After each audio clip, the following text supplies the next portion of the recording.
Hi everyone, James here from Barbechoo.com and welcome back to another episode on the channel. And it is officially autumn, which yes, that unfortunately means that the barbecue season is now over. The shops have started packing away all their stuff and the weather's turned terrible again, so might as well pack it all away until next year. However, for those of you who are true enthusiasts, there's no such thing as a barbecue season, and that includes me. So today's video we're hopefully going to talk a little bit about why you should be barbecuing all year round and not just in the summer months. So I think a lot of it's to do with how you define barbecue. So I actually looked up dictionary.com and there are quite a few definitions for barbecue on this. Some of them are a little bit weird. So the first one as a noun is pieces of beef, fowl, fish or the like roasted over an open hearth, especially when basted in barbecue sauce. Don't quite agree with that one. Yes, the whole cooking it over an open hearth, but I don't necessarily think it needs barbecue sauce. Number two, a framework as a grill or spit or fireplace for cooking meat or vegetables over an open fire. Fair enough. A dressed steer, lamb or other animal roasted whole. That's one form of barbecue or outdoor cooking. Here's the one that gets me. Number four, a meal usually in the open air and often as a political or social gathering at which meats are roasted over an open hearth or pit. There are lots of people out there that will think of barbecue as that social event, maybe not political, don't know where that came from, but a social event where they get all the friends and family around, the sun's splitting the trees and they sit out in the backyard drinking beer and waiting for the food to cook. Which is good whenever the weather's nice, but whenever the weather's not so nice, or if you live in Northern Ireland, when the weather's bad, you don't just stop cooking on your barbecue. It is just another way of cooking your food so you can eat. Don't think of it as anything more. I think the big thing to remember is that you don't necessarily have to stand beside your barbecue. Even if you're just grilling burgers, sausages, things like that, you don't have to stay with it. You can put the food on and run back in the house and come back out and check it every few minutes. You don't have to stand beside it. So if the weather's cold or it's raining, don't feel that you can't light up the barbecue because you're going to have to stand out in the backyard with it. So for me, barbecuing in the winter isn't the same as barbecuing in the summer. Certainly whenever the weather's nice, I like to chill outside and have a beer while I'm waiting on the food to cook. But during the winter, my cooking style changes slightly. I tend to do slightly longer cooks where you can throw them onto the barbecue, go back into the house and forget about it. Now, it does help if you have some form of shelter, and that might be easy for me to say sitting in a shack, but this will be the first winter where I've actually had this shack. Previous winters I had no cover whatsoever. So there are a few things you can do to make it a little bit easier for yourself. One, move your barbecue a little bit closer to the house. So set it up somewhere where you can look out, see the hood thermometer, or if you have a wireless probe that you can check the temperatures on your phone, that's even better. But set it up close to the house so you can nip out quickly, throw your food on, close the lid and get back in the house again. The other thing will be then that the weather conditions can have an effect on your barbecue.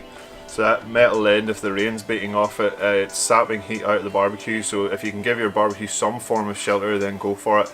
It will only help to maintain your temperatures a little bit better. In an ideal world, you'll be able to build some kind of shelter. I'll leave a link in the description for the sort of notes on how I built this shack. You might think it costs a lot of money, but honestly it doesn't. It only takes a few £100 and that's it done. You don't have to spend thousands of pounds on it, so some kind of rudimentary shelter will do fine. I also find in the winter that I have a lot more time to barbecue. So during the summer when the kids are off school, the weather's really nice, you tend to want to go out and spend the day with the family or go and do something or go and sightseeing or out on holidays. So barbecue can sometimes get put on the back burner, or you don't tend to plan them as often. So whereas in the winter the nights are dark, the weather tends to be not as good, so you don't plan as many activities, giving you more time to barbecue. So I do tend to probably barbecue more in the winter than I do in the summer. So if you are an enthusiast and you don't tend to barbecue a lot in the winter because of the weather or for whatever reason, you're still eating something. So ask yourself, whatever you're cooking in the house, could you cook it out on your barbecue? And make a plan for it. If you don't necessarily have to stand beside it, pull the barbecue over beside the house and throw it on and try it out. It's really not that bad. The other thing to remember is then the kudos that you will get whenever you post those pictures online.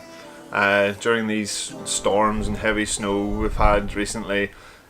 Jump onto any of the forums and you'll see guys posting pictures of 6 inches of snow on top of their barbecue with the caption, "Snow ain't gonna stop me." Well, they've been doing it for that long that they know they can still get on with it no matter what the weather conditions are. Obviously don't put yourself in danger. If you're in the middle of hurricane strength winds, maybe give it a miss and phone a takeaway.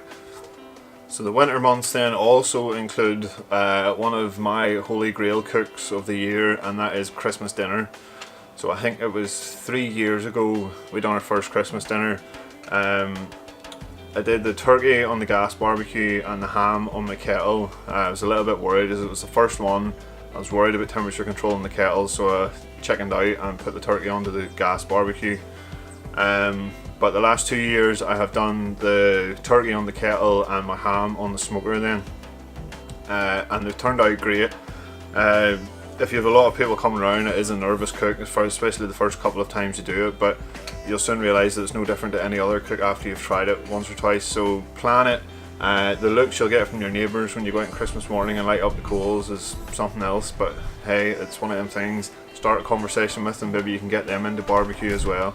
So I know it's only October, but I am planning on doing some Christmas content coming closer to Christmas. So if there's anything specific you want to know or any videos you'd like me to make, whether it's specific dishes or just how to set the barbecue up for those kind of cooks, please leave them in the comments below and I'll certainly try and put some videos together. We'll do a little bit of a mini series for barbecue know-how on how to do your Christmas dinner on the barbecue. So that was just a short little episode. Hopefully it will inspire you to not pack away your barbecue this year and to keep your shacks well and truly open over the winter months. If you need any advice on cooking outside or cooking in the elements, please get in touch with me. I'm more than happy to talk you through it. I have done it all, wind, rain, snow, I have cooked through it, and there's many other guys out there that have done the same. So earn your winter barbecue stripes this winter. So unfortunately there won't be a video next week, but regular scheduled programming will resume the following week and we'll carry on into Christmas. Like I say, any ideas for videos that you want me to make, please leave them in the comments below. If you like this episode, please give it a thumbs up, and if you haven't already, please subscribe to the channel, and I'll see you in the next episode.